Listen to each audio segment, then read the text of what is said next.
bloque de resumen parlamentario. Seguimos aquí en el Senado, transmitiendo en vivo por Senado TV, y tenemos a un invitado especial también, al senador Alberto Hueretilnec de la provincia de Río Negro. Gracias, senador, por estar con nosotros. No, gracias a ustedes por estos Hola, minutos. senador, Buen día, ¿cómo están? Muy bien, Muy bien, senador. senador. Bueno, queríamos hablar de varios temas, por supuesto, hay un montón de cuestiones para charlar, siempre es interesante también tenerlo aquí en el resumen parlamentario, pero en principio arrancar por un tema que ya viene de hace muchos días, está el fallo de la Corte, que tiene que ver con el Consejo de la Magistratura. Por un lado, sabemos que la Cámara de Diputados no llegó a completar la sanción y esto, bueno, produjo toda una serie de cuestiones en cuanto a su integración. ¿Cómo ve este tema y qué cree que puede llegar a suceder?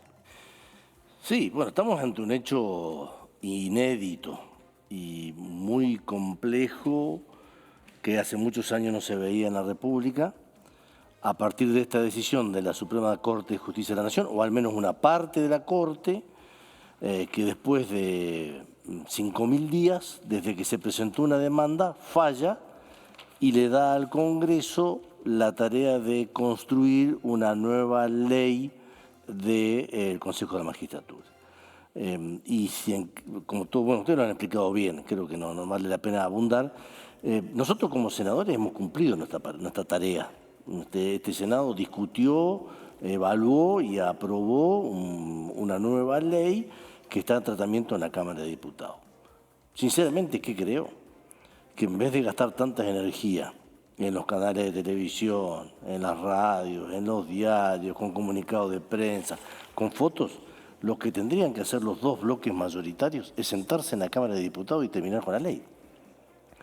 Me parece que esto es lo que estamos esperando quienes de alguna manera somos minoría y qué es lo que espera el pueblo argentino. Es decir, siéntense un día, convoquen a una sesión en la Cámara de Diputados y pónganse de acuerdo en la ley, con corte, sin corte, con más o con menos. Me parece que es lo que todos estamos esperando para poder encontrar una salida a esto, ¿no? Más allá de las consideraciones que uno tiene con la actitud de la Corte. En este caso, yo en lo personal, en un fallo cuando era gobernador de la provincia, sé de las actitudes políticas que tiene esta Corte, con lo cual entiendo también que lo que hoy se está viviendo es una actitud política por parte de la Corte, con esto de una aceleración de todos los tiempos de una manera inaudita para lo que son los términos de la Corte. Pero creo que el esfuerzo de los dos bloques mayoritarios tiene que ser sentarse y encontrar un acuerdo que me da la sensación, tema más o tema menos, no sería un tema de muy difícil resolución, a no ser de que haya unas cuestiones mucho más profundas en esta discusión, ¿no? Bueno, senadora de Magistratura, lo cambio, lo que está ocurriendo, lo que va a ocurrir en el día de hoy, mejor dicho, a las 14 horas, con esta plenaria de legislación general y presupuesto y Hacienda con respecto a esta creación del Fondo Nacional para cancelar la deuda del Fondo Monetario Internacional. ¿Cuál es su opinión al respecto? ¿Cómo cree que se va a desarrollar este debate? Sí. No tengo todavía una posición definitiva. Sí creo que la discusión, para mi forma de ver, tiene que ver con otra cosa que lo que se ha estado discutiendo. Si miramos el debate de los últimos días, estamos discutiendo fuga de capital, etcétera, etcétera. Para mí la discusión es, ¿quién paga? ¿Quién paga la deuda contraída por el gobierno de Macri, que no está en ningún lugar de la República Argentina, esa plata, ni en beneficio del pueblo argentino? Si la paga el pueblo argentino, sus empresas, sus trabajadores, sus jubilados, a través de las restricciones que pueda haber en el presupuesto público, o la pagan aquellos que se llevaron dinero del país sin declarar y que esos impuestos no ingresaron nunca al fisco. Es decir, la discusión es esto, ¿no? ¿Quién se hace cargo de la decisión tomada, de pagar, de la decisión tomada por Macri y por Cambiemos en aquel momento?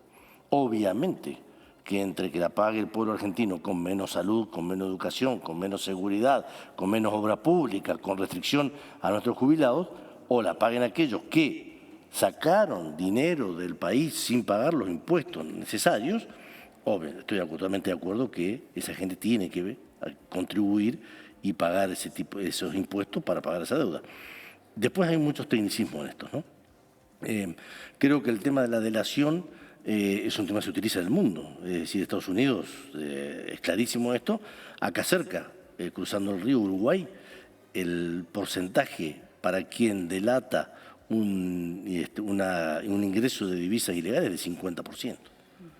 ¿No? O sea, es decir, hay ejemplos en el mundo. No estamos haciendo nada que sea propio de la Argentina. Lo que se está haciendo es seguir de alguna manera lo que sucede en el mundo.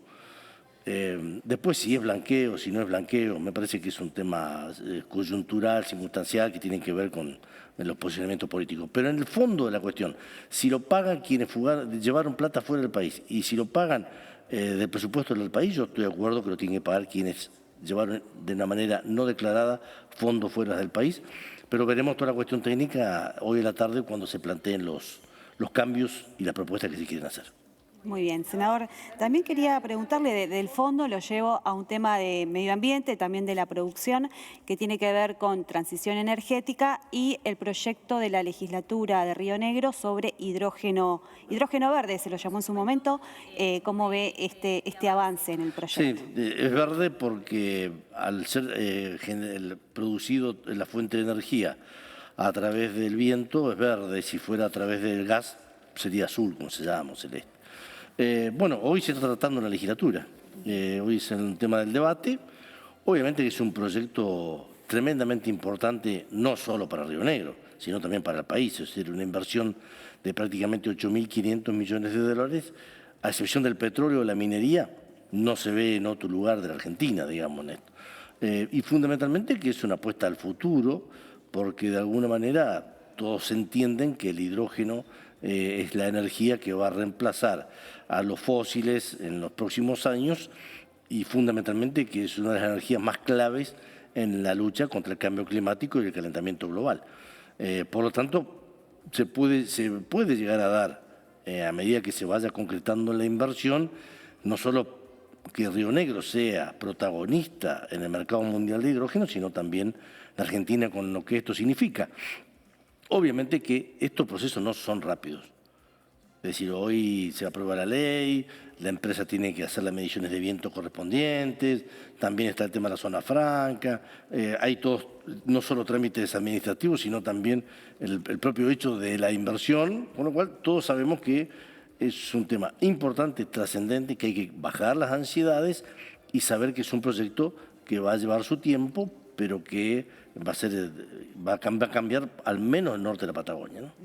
Bueno, senador, ahora seguimos hablando un poco de su provincia porque mañana tengo entendido que va a estar presente en Vaca Muerta con este lanzamiento justamente la licitación para la construcción del gasoducto Néstor Kirchner, que bueno, obviamente su provincia se ve beneficiada, pero para remarcar y para que la gente entienda en qué va a beneficiar este gasoducto Néstor Kirchner que está ubicado en Vaca Muerta. Hoy la Argentina tiene la segunda reserva mundial de gas. Eso es Vaca Muerta. Es decir, que si nosotros resolviéramos cómo transportar y vender ese gas que está ahí abajo, no solo que podríamos resolver todos nuestros problemas de abastecimiento de gas interno, sino que podríamos ser un exportador mundial de gas. El gas se consume de dos maneras, hablando gruesamente. Una es gas licuado, que se transporta en los barcos. Hoy, lamentablemente, Argentina, en vez de mandar barcos, trae barcos, porque no nos alcanza el propio gas, que eso se llama plantas de licuefacción. Es decir, el gas, así como sale, se licúa, se comprime, se carga en los barcos y uno lo vende a aquellos lugares que no tienen gas, fundamentalmente Tailandia, China, el sur, toda la parte de Asia.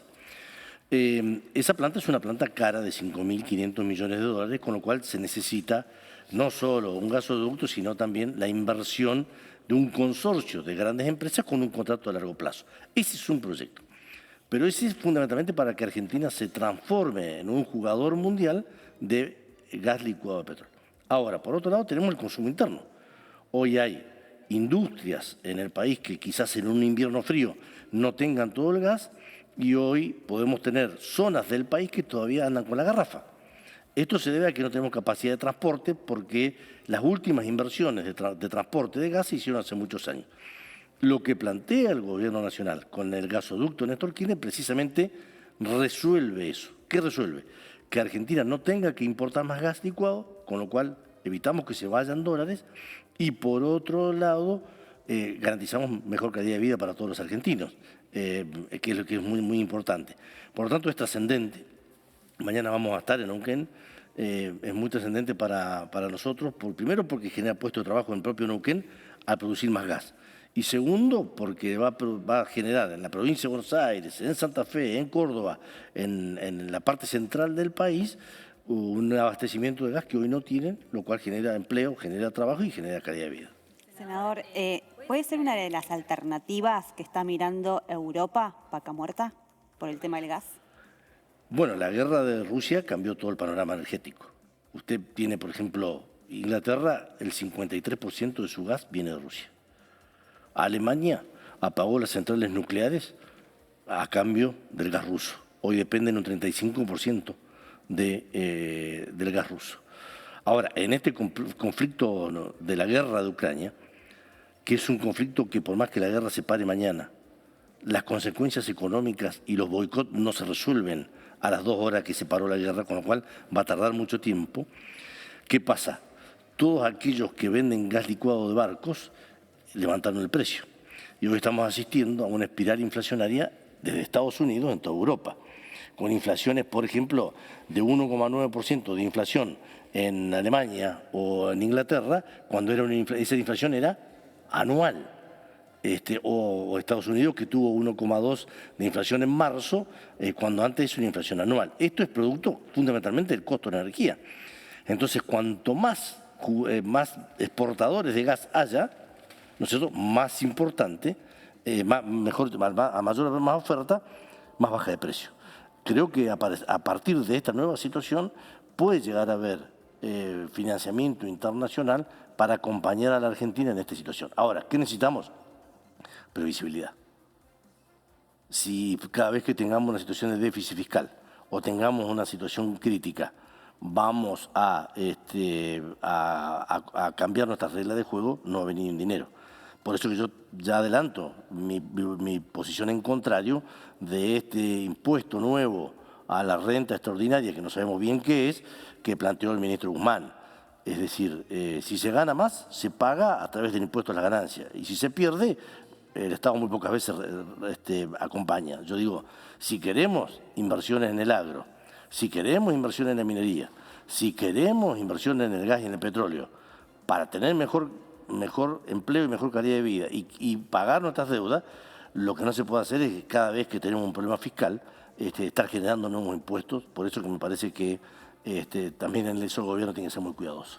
Bueno, senador, antes de despedirlo, me gustaría que, hoy se va a dar el debate con respecto a esto del Fondo Nacional, pero también en la Cámara de Diputados se va a dar este debate sobre la reforma de la ley de alquileres. Bueno, si tiene alguna opinión al respecto, porque obviamente después el debate viene a la Cámara de Senadores. Bueno, hay que conjugar las posiciones de las dos partes, ¿no?, de la asociación de propietarios y también de los inquilinos. Está claro que la nueva ley no resolvió el problema, al contrario, lo agravó.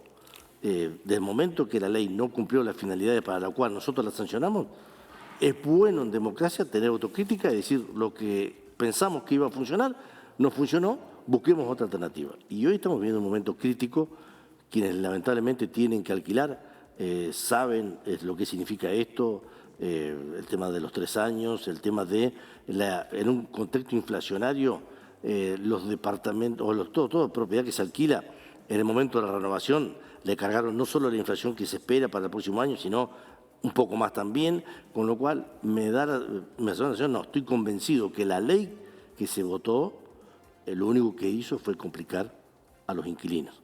Por lo tanto, me parece que es urgente cambiarla. Muy bien, senador. Gracias. Gracias a ustedes. Bueno, gracias, senador, por esta entrevista. Y bueno, ¿qué les parece si vamos a una pequeña pausa? Que en el próximo bloque vamos a seguir hablando de este tema, la ley de alquileres. Vamos a una pequeña pausa.